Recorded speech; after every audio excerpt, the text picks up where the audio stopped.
The single biggest thing that we can do right at the moment to help working New Zealanders is to make sure we get inflation back down and get interest rates back down, because we know that that's the thing that's eating away at people's budgets, and making sure that we keep that downward pressure on inflation is actually one of the things that is going to make the biggest difference to families.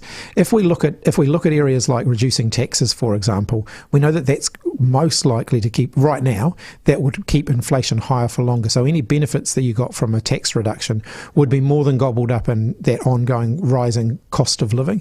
So it's a really difficult balancing act for government at the moment. I think there's a lot of New Zealanders that the harder they work, the less progress they feel like they're making. And I do think that that's not new, but it's certainly getting more pronounced in the modern economy. Look, I grew up in working class Hutt Valley, and I watched my own parents and the parents of my friends work really hard in order to create a better life for us as kids, and they were able to do that. They were able to work hard and earn enough money to create a better life for their kids than the one that they had. And I look at today's generation of people in the same kind of situation. They're working just as hard, if not harder, and they don't feel like they're able to make that progress. We've got to ultimately increase housing supply, and we've got to raise wages. Now, wages have been rising. Now, I want to acknowledge that in this current inflationary environment wherein people are seeing any wage increases, they get gobbled up by the rising cost of living.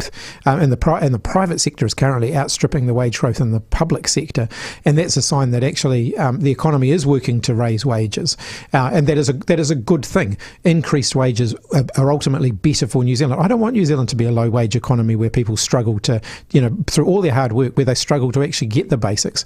We've got to make sure that Kiwis that we're generating an economy that creates the sort of jobs where Kiwis can actually live a much more prosperous life. I also want to acknowledge that right now, particularly in the retail crime space, it's undeniable that we're experiencing a spike in retail offending, and it isn't acceptable, and it's not acceptable behaviour, and it's also not acceptable from the victim's perspective. They shouldn't have to put up with that. Those business owners shouldn't have to be fearful in their own businesses. They are, and they are at the moment, and they have reason to be, because I think we've all seen the news and we've all seen what's happening there.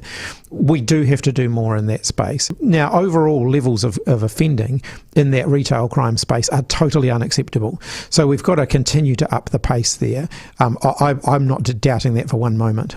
And every morning I'd wake up thinking, what are we going to confront today? And I can only imagine what that feels like from the victim's perspective, who are waking up to the reality of that offending. We've got to give them a better future than that. We've actually got to give them something to look forward to.